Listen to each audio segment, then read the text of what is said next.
Mutta nyt eletään vuotta 2024. Uusi vuosi on puhdas, kirjoittamaton sivu sinun ja minun elämässä ja tämän maailman elämässä. Me ei tiedetä, mitä tämä vuosi tulee pitämään sisällään, mutta me tiedetään se, että tämä vuosi on armon vuosi meille jokaiselle. Aika, joka meille ihmisille annetaan, ei ole jotakin, mikä on itsestäänselvyys, vaan se on valtavan suuri Jumalan lahja meille. Ihan jokaiselle. Ja ehkä me usein unohdamme sen asian, että vanha kansa puhuu aina armon vuodesta. Niin jokainen vuosi, jokainen päivä on meille armon päivä ja armon vuosi. Ja ehkä on silloin hyvä nähdä se, kun me käymme uuteen vuoteen, niin se on meille lahjaksi annettu aika ja vuosi. Ja myöskin vuosi, jolloin Jumalalla on meille paljon puhuttavaa ja sanottavaa.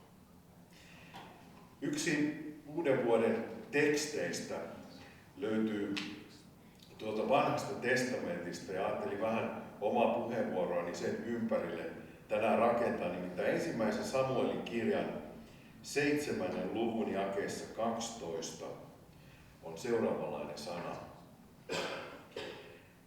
Tämän jälkeen Samuel otti kiven ja asetti sen Mispan ja Senin välille. Hän antoi kivelle nimen Eben-Eser, avun kivi, sanoen, tähän asti Herra on auttanut meitä. Tähän asti Herra on auttanut meitä. Samuel, joka oli Vanhan testamentin yksi suuri profeetta, jonka Jumala lähetti Israelin kansaa opastamaan ja muistuttamaan siitä, mikä on oikein ja väärin ja mikä on Jumalan tahto. Samuel antoi kansalle tällaisen konkreettisen muistomerkin ja kiven, jonka ohi sitten ihmiset vuosikymmenien ja satojen kuluessa kulkivat. He näkivät, että tällä kivellä, tällä muistomerkillä oli oma sanomansa. Ja se sanoma oli se, että Jumala oli auttanut kansansa pelastamalla sen vihollisen, eli filistealaisten kynsistä. Ja tämä vuodenvaihde pitää sisällään varmasti meidän jokaisen kohdalla myöskin jotakin samanlaista. Elämässä ollaan saatu kohdata Jumalan apu ja huolenpito. Ja kun uutta vuotta aloitellaan, niin se on muistutus meille myöskin siitä, että se mikä on tuolla takanapäin, siihen me emme pysty enää vaikuttamaan. Mutta parhaimmillaan se voi olla meille sellainen avun kivi, joka kertoo meille, että Jumala on toiminut, Jumala on varjellut, Jumala on johdattanut minua oman elämäni polulla. Eilisen ei saa jäädä kiinni. Uusi vuosi on armon vuosi, joka on meille annettu ja meitä kehotetaan katsomaan eteenpäin ja luottamaan siihen, että se Jumala, joka toimii historiassa, toimii tänään ja toimii huomenna. Hän on se oikea avun ja kaiken armon lähde, mitä ihminen voi elämässään omistaa. Suomen historiaan sisältyy monenlaisia vaiheita ja nyt kun meillä on täällä myöskin ukrainalaisia tänään kansa, joka käy tällä hetkellä elää sodan kurimuksessa, niin tuo Suomessa Pelkosenniemen taistelu käytiin vuonna 1939 ja siellä tämän taistelun jälkeen noin 25 vuotta sen päätyttyä sotaveteraanit pystyttivät Pelkosenniemelle muistokiven, jossa lukee, tässä auttoi Herra. Ja monet historian tutkijat pitävät tätä Pelkosenniemen taistelua Suomen historian kannalta aika merkittävänä taisteluna. Nimittäin Suomen puutteellisesti asetettu jalkaväkirykmentti 40 sai mahdottomana pidetyn tehtävän lähteä puolustamaan 1500 miehellä 20 000 vihollisen joukkoa vastaan. Lisäksi tuolla suomalaisten joukkiolla ei ollut aseistusta juuri ollenkaan. Kävikin sitten niin, että taivaalliset voimat puuttuivat siinä kohtaa peliin. Nimittäin kun tuo suomalaisrykmentti saapui paikan päälle, sääolosuhteet olivat sitä, että satoi vettä ja räntää. Seuraavana aamuna oli yli 30 asteen pakkanen, joka koitui sitten vastapuolen tappioksi suomalaisten eduksi.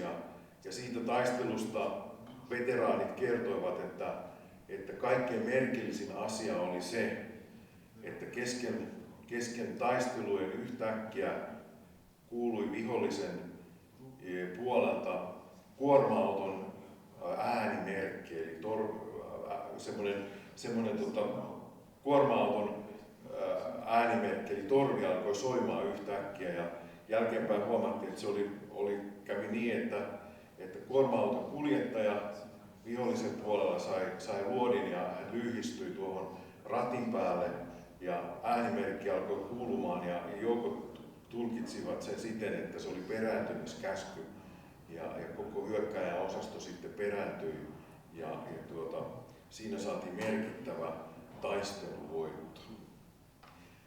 No, en halua sen enempää puhua sodasta. Se ei ole tarkoitus. Me toivomme rauhaa tähän maailmaan ja toivomme, että vuosi 2024 ei pitäisi sisällään sotaa ja sellaisia asioita, joita tällä hetkellä maailmassa liian paljon tapahtuu. Me toivomme rauhaa. Me toivomme sitä, että Jumala saisi vaikuttaa myös meidän elämässämme niin, että me voisimme olla rauhantekijöitä tämän maailman keskellä. Mutta tämä kaikki, mitä historiassa on tapahtunut, kertoo meille siitä avusta. Vähän samasta, mistä profeetta Samuel pystytti tuon avun kiven merkiksi siitä, että tässä auttoi Herra. Tähän asti Jumala on auttanut meitä. Ja se on muistutus myös meille siitä, että kun me ihmiset tämän ajan keskellä sairastetaan sellaista omavoimaisuutta. Ajatellaan, että kyllä me pärjätään omin voimin, me ollaan tarpeeksi vahvoja ja vahvuus täällä elämässä on sitä, että ei tarvitse keneltäkään pyytää apua, että pärjää omillansa. Tämä ei olekaan sitä ihmisen elämän vahvuutta, vaan vahvuus on se, että suostuu autettavaan asemaan ja uskaltaa pyytää apua. Tiedostaa ja tunnustaa olevansa heikko avun tarvitsija. Ja tähän asemaan hyvä Jumala haluaisi meitä olla jokaista oikealla tavalla asettamassa. Hänen edessään me kaikki ollaan samalla viivalla, samanlaisia avun tarvitsijoita, samalla tavalla hänen tahdostaan pois poikenneita ihmisiä, mutta se on autuas ja hyvä paikka meille jokaiselle. Raamatus on sellainen Jumalan puhelinnumero, kuin Psalmi 50:15. Avuksesi huuda minua hänen päivänä ja minä tahdon auttaa sinua ja sinun pitää kunnioittava minua. Ja se kertoo meille, että Jumalan tahto on se, että hän auttaisi meitä. Mutta hän ei voi auttaa ihmistä, joka ei suostu avun tarvitsijaksi. Ja se Jumalan suuri työ tässä ajan keskellä onkin vuonna 2024, että hän tekisi hyvistä ihmisistä syntisiä ihmisiä. Sellaisia ihmisiä, jotka ovat hänen avunsa tarpeessa olevia ihmisiä. Ja se on se armollinen työ, mitä Jumala haluaa tehdä meidän elämässämme ja meidän maamme elämässä, ihmisten elämässä. Ihmisten, jotka tänä aikana elävät yhä kauempana ja kauempana kristillisen uskon perustotuuksista ja ajattelevat, että jokainen voi muodostaa omat käsityksensä siitä, mikä on oikein ja väärin ja mikä on totuus ja mikä ei ole totuus. Tämä on vanha ilmiö, joka on toistunut ihmiskunnan historiassa ja sen jäljet ovat aina olleet kohtalokkaat jäljet. Silloin kun ihminen kääntää selkänsä Jumalalle ja hänen tahdolleen, silloin aina ikävät seurauksensa myöskin ihmisen elämässä ja yhteiskunnan elämässä. Siksi uusi vuosi on myöskin aikaa, jolloin me saamme rukoilla sitä, että Jumala armollisesti tekisi kansamme keskuudessa sitä työtä, että ihmiset heräisivät siitä välinpitämättömyyden, paatumuksen ja synnin sumusta turvaamaan Jumalaa. Ja siitä tuo Samuelin avun kivi, jonka hän pystytti tuonne sen aikaisen kulkureitin varrelle, muistutti myöskin tätä kansaa. Israelin kansa silloin eli tilanteessa, jossa se oli hylännyt Jumalan tahdon.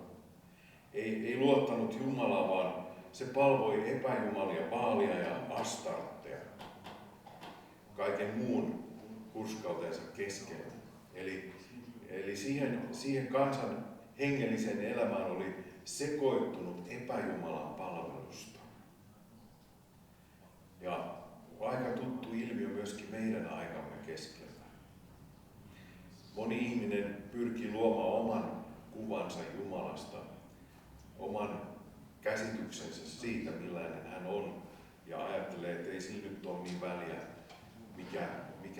millainen Jumala, kaikki uskonnot on vain eri teitä samaa Jumalan luokse. Ja tämähän on mitä suurinta epäjumalan palvelua. Jumala on ilmoittanut meille itsensä ja sen, millainen hän on. Ja on ilmoittanut meille myöskin tahtonsa. Ja siksi majesteettirikos pitää Jumalaa toisenlaisena kuin mitä hän on itse kertonut itsestään meille ihmisille.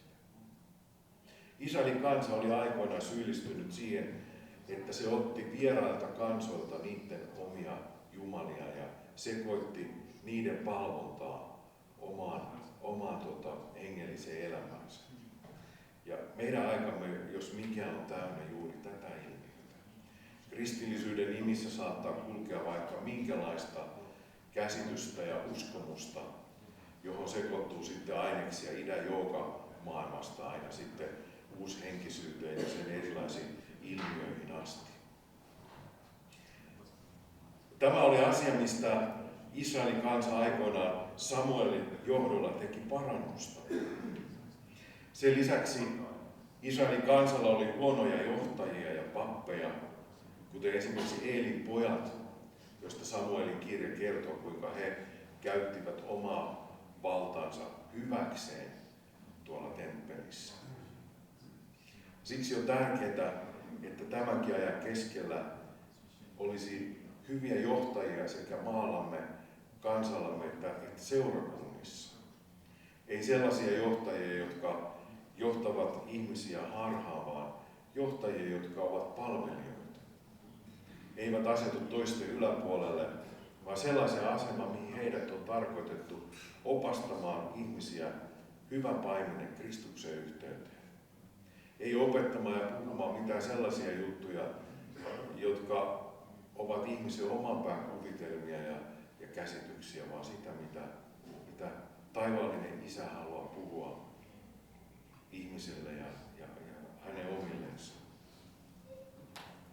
Sen lisäksi Israelin kansa aikoinaan, Samuelin aikana luotti omavoimaisuutensa, eli mistä äsken oli puhuttu, se omavoimaisuuden harha on tänä aikana mitä suurin harha, joka myöskin vaivaa usein kristillistä seurakuntaa. Ja siitä näin uuden vuoden alussa meitä muistutetaan, että ei luoteta itsemme ja meidän voimimme, vaan siihen, että Jumalalle on kaikki mahdollista. Hänellä on kaikki valta ja voima, ei meillä. Me ihmiset emme koskaan ole siinä tilanteessa ja asemassa. Me olemme aina erehtyväisiä. Meidän tunteemme ja mielialamme vaihtelevat, mutta Jumala on sama. Hän on iankaikkinen, hän pysyy sanojensa takana. Hän ei vaihda mielipiteitään, ei käännä takkia, niin kuin me ihmiset olemme usein niitä kuuluisia takin kääntäjiä jopa monella alalla. Samuel nousee siis tuossa kriisitilanteessa, missä Israelin kansa on hengellisen rappion keskellä ja ulkoisen uhan keskellä. Filistealaiset olivat hyökkäämässä kansansa hengelliseksi johtajaksi. Ja Samuel toimi ihan oikealla tavalla. Hän tuossa ensimmäisen Samuelin kirjan 7. luvun jakeessa 3 puhuu seuraavaa. Samuel sanoi israelilaisille, jos te koko sydämestämme haluatte palata Herran luo, poistakaa keskuudestanne vieraat jumalat ja jumalattaret. Noudattakaa aina Herran tahtoa ja palvelkaa ainoastaan häntä. Silloin hän pelastaa teidät filistealaisten käsistä. Ja mikä oli ihmeellistä, niin tuo Samuelin neuvo ja sana sai aikaan sen, että Israelin kansa teki silloin parannuksen. Kääntyi elävän Jumalan puoleen. Ja tapahtuikin niin, että kun he olivat tämän tehneet, niin silloin he saivat kuulla, että valtava filistealaisten sotajoukko oli tulos hyökkäämään Israelin. Samuel sitten lohdutti kansaa ja sanoi niille, että luottakaa Jumalaa, että Herra itse sotii teidän puolestaan. Ja siinä ratkaisevassa kohdassa kävi sitten niin, että kerrotaan näin, että Samuelin uhratessa polttouhreja filistealaiset kävivät hyökkäyksen israelilaisia vastaan, mutta silloin Herra jylisi ukkosen pauhuna filistealaisten yllä ja saattoi heidät sekasortoon niin, että israelilaiset löivät heidät. Uhkaavimmissakin tilanteissa Jumalalla on aina viimeinen sanansa sanottavana meidän ihmiselämässä. Saattaa olla, että elämän ylle usein piirtyy sellaisia synkkiä pilviä, joiden läpi meidän on vaikea nähdä ja me ajatellaan ja kysellään, miksi tällaiset asiat kohtaa minua, miksi elämä usein ei kohtelekaan silkkihansikkain, vaan päinvastoin se haavoittaa ja satuttaa. Silloin on hyvä nähdä se, että Jumala voi kääntää pahankin hyväksi. Jumalalla on aina viimeinen sanansa sanottavana. Luotetaan ja turvataan häneen, vaikka itsestä välillä tuntuukin siltä, että tunteet vie toisenlaiseen suuntaan. Maailma, jota katsotaan ja maailman ikävät tapahtumat ahdistavat ja pelottavat. Mutta muistetaan aina se, että pahalla ei sittenkään ole viimeistä sanansa sanottavana, vaan Jumalan kädessä on meidän elämämme ja tämän maailman historian kulku. Hänellä on se viimeinen sanansa sanottavana tämän ajan keskellä. Kansa kääntyi. Sellaisia kääntymisiä on aikojen mittaan tapahtunut ja saamme luottaa siihen myöskin, että kun Jumala tekee työtä, niin hän tekee myöskin sitä hyvää työtä, jossa ihminen kääntyy Jumalan puoleen. Omavoimaisesta ihmisestä itsellään toimeen tulevasta tuleekin ihminen, joka tarvitsee apua, tarvitsee Jumalan apua elämässä. Tuo Eben Ezer, avun kivi, oli voiton merkki, mutta myöskin semmoinen merkki, jota ei saanut jäädä palvomaan. Se ei ollut tarkoitettu merkiksi, jolle uhrataan ja johon jotenkin kiinnittäydytään, vaan se oli rohkaisun merkki. Se oli merkki siitä, että Jumala toimi ja toimii edelleenkin. Mikä on meidän elämässämme nyt se avunkivi ja voiton merkki vuonna 2024? Se ei ole mitään sellaista, mitä me olemme aikaan saaneet. Me saamme olla kiitollisia monista asioista omassa elämässämme vuonna 2024. Varmasti jokaisella löytyy niitäkin asioita, vaikka toisenlaisiakin juttuja löytyy. Mutta suurin voiton merkki ja kiitoksen aihe on Jeesuksen risti, Golgata, joka kertoo meille tyhjä risti siitä, mitä Jeesus on meidän puolestamme tehnyt, kun hän sovitti meidän syntimme. Ja vielä enemmän, mitä hän on meidän puolestamme tehnyt, kun hän voitti kuolemalla kuolemaa. Nousi ylös taivaaseen ja avasi meille ihmiselle tien iankaikkiseen elämään. Jeesuksen risti on se, joka muistuttaa meille voitosta, joka muistuttaa meille siitä, että parhaat päivät ihmisen elämässä, silloin kun ihminen turvaa Jeesukseen, eivät ole menneisyydessä, vaan tulevaisuudessa. Se muistuttaa meille siitä, että me saamme elää tässä ja nyt sitä todellisuutta, mitä Jeesus on meille avannut. Sitä todellisuutta, mitä Jumalan lapsina voidaan ajassa ja elämässä kokea ja kohdata. Ja luottaa siihen, että alkanut vuosi on jotakin, joka on meille edeltä valmistettu. Vaikka me emme tiedä, mitä vuosi tuo tullessaan, niin Jeesus tietää. Hän tietää tasan tarkalleen tämän vuoden sisällön myöskin meidän elämämme kohdalla. Ja siksi on hyvä ja turvallista uuden vuoden alkaessa laittaa oma elämän turva ja tuki tähän vapahtajaan.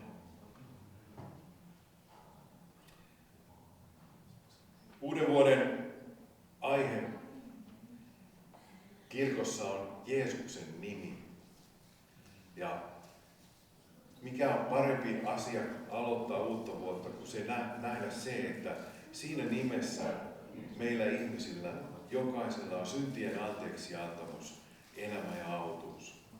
Se ei ole mikään taikasana, vaan se on ihmissielun pelastajan nimi. Jeesus nimessä meillä on voitto kaikista pimeyden valloista. Siinä nimessä me saamme omistaa syntien anteeksiantamuksen ja meidän sielumme pelastuksen.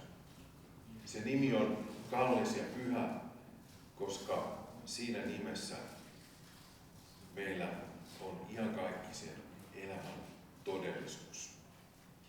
Ja siitä tehtävästä myöskin katulähetys saa uutena armon vuonna olla kertomassa ja välittämässä omalla tärkeällä paikalla tämän kaupungin elämässä.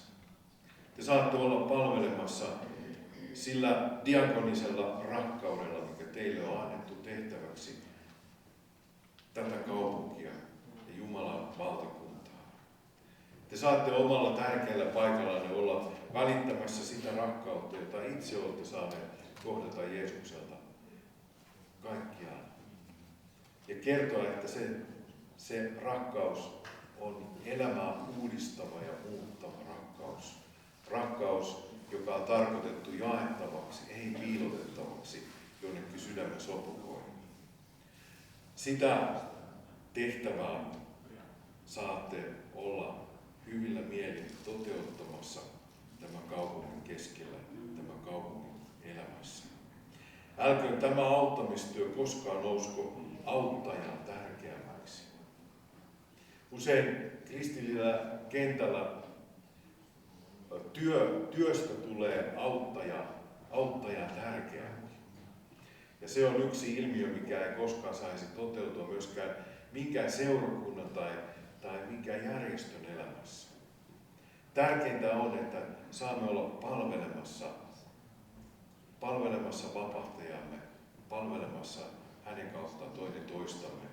Emmekä aseta sitä omaa työtämme ja omaa panostamme kaiken keskipisteeksi, vaan nähdään se, että se on meille annettu palvelutehtävä, siunattu palvelutehtävä, joka Jumala on meille antanut. Ja sitä tehtävää nyt tarvitaan, jos koskaan tämän ajan keskellä. Palvelua ihmissielujen iankaikkaiseksi parhaaksi ja myöskin muistutus siitä, että se työ ei koskaan ole turhaa. Se ei koskaan, vaikka välillä saattaa tuntuakin toisenlaiselta, se ei koskaan ole työtä, jolla ei olisi siunausta. Usein me ihmiset emme aina itse sitä näe. Jumala näkee sen ja tietää sen. Se usein on myöskin sellaista kylvötyötä, jossa kylvetään jotakin, jolla Jumala antaa kasvun ja kerran myöskin, jota niitetään iankaikkiseen elämään. Uuden vuoden alussa saamme iloita siitä, että tähän asti Herra on auttanut meitä, mutta saamme iloita siitä, ennen kaikkea siitä, että se apu ei ole ainoastaan menneisyydessä, vaan se on tässä ja nyt. Ja me saamme iloita siitä, että Jumala ei ole meitä hyljännyt, vaan hän on meidän auttajamme, tukemme ja turvamme. Menneisyys todistaa siitä, ja tämä päivä ja tulevaisuus todistavat myöskin siitä, että Jumala toimii sittenkin. Jumalan siunausta ja varjelusta teille kaikille näin